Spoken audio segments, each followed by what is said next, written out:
अस्सलाम वालेकुम स्टूडेंट्स, आज हम बायनोमियल डिस्ट्रीब्यूशन को डिस्कस करेंगे। बेसिकली बायनोमियल डिस्ट्रीब्यूशन हमारे पास एक डिस्क्रीट डिस्ट्रीब्यूशन है। इसमें हमारे पास रैंडम वेरिएबल x की वैल्यू डिस्क्रीट होती है, जैसे 0, 1, 2, 3 अप टू सोन, इस तरह की हमारे पास एक डिस्क्रीट वैल्यू आती है। बायनोमियल डिस्ट्रीब्यूशन की बेसिकली हमारे पास 4 कंडीशंस होती हैं। अगर किसी पर्टिकुलर प्रॉब्लम या क्वेश्चन में ये 4 कंडीशन सेटिस्फाई हो रही हों तो इसका मतलब है कि हम वहाँ पर बायनोमियल डिस्ट्रीब्यूशन को यूज़ करके अपना आंसर कैलकुलेट कर सकते हैं। इसकी जो सबसे पहली कंडीशन है वो ये है कि experiment consist of repeated trials.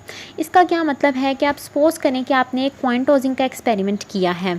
अगर आप एक दफ़ा कॉइन को टॉस करेंगे तो वो ट्रायल 1 हो जाएगा, दूसरी दफ़ा उस कॉइन को टॉस करेंगे तो वो ट्रायल 2 हो जाएगा। इस तरह आप जो भी प्रॉब्लम या क्वेश्चन कर रहे हों उसमें आपके पास n नंबर ऑफ़ ट्रायल्स होनी चाहिए।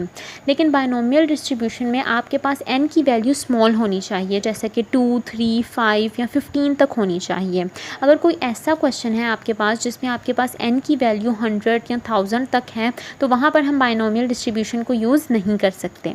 इसकी जो हमारे पास सेकंड कंडीशन है वो ये है कि एक्सपेरिमेंट ऐसा होना चाहिए जिसकी सिर्फ 2 आउटकम्स आ सकती हों। जैसा कि अगर हम एक कॉइन को टॉस करें तो इसमें हमारे पास सिर्फ 2 ही आउटकम्स आ सकती हैं, या तो हेड आएगा या फिर टेल आएगा। इस तरह अगर आपके पास एक एक्सपेरिमेंट है जिसमें आपने ये देखना है कि डिफेक्टेड आइटम्स हैं कि नहीं हैं, तो इसमें आप जितनी भी आइटम्स को चेक करेंगे उसमें आपके पास सिर्फ 2 ही आउटकम्स आने के चांसेस होंगे, या तो आइटम डिफेक्टेड होगी या फिर वो डिफेक्टेड नहीं होगी।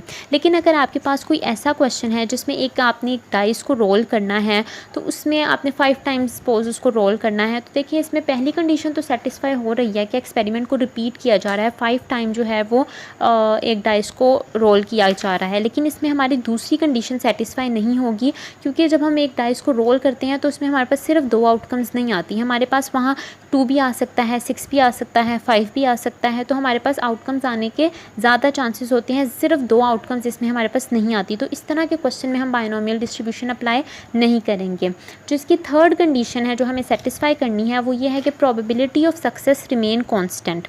इसका मतलब है कि अगर आपने एक कॉइन को टॉस किया है और अब आपने सक्सेस जो है, सपोज करें आपने हेड को सक्सेस ले लिया है, एक कॉइन को टॉस करते हैं तो जो हमारे पास हेड की प्रोबेबिलिटी है वो हमारे पास क्या आती है, 1/2 आती है। कैसे 1/2 आती है? जो हमारे पास एक कॉइन को टॉस करने की टोटल सैंपल स्पेस क्या होती है, हेड और टॉस, सिर्फ 2 ही आउटकम आ सकते हैं। तो इसमें से जब हम हेड की प्रोबेबिलिटी निकालें तो वो क्या होगी, number of favourable outcome divided by total number of outcome.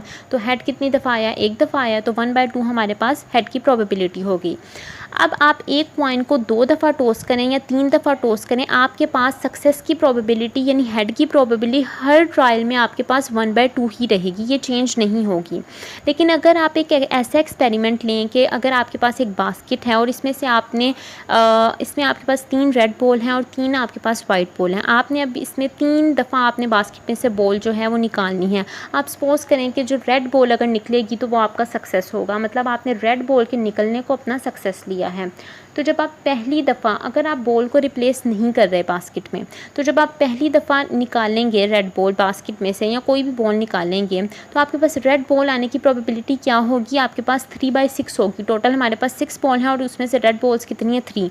तो हमारे पास 3/6 जो है वो रेड बॉल आने की प्रोबेबिलिटी होगी। और अगर आप सपोज़ करें कि आपने पहली दफ़ा जो है रेड बॉल निकाल ली और अब आपके पास पीछे कितनी बॉल्स रहती हैं, 5 बॉल्स रहती हैं, और अब आपके पास रेड बॉल कितनी रहती हैं, 2 रहती हैं। तो अब आपके पास प्रोबेबिलिटी ऑफ सक्सेस क्या होगी रेड बॉल्स की, मतलब रेड बॉल की हमारे पास प्रोबेबिलिटी क्या आएगी, वो आ जाएगी 2/5। तो इसमें हमारे पास प्रोबेबिलिटी ऑफ सक्सेस चेंज हो रही है। तो इस तरह के क्वेश्चन में हम बायनोमियल डिस्ट्रीब्यूशन को यूज़ नहीं कर सकते।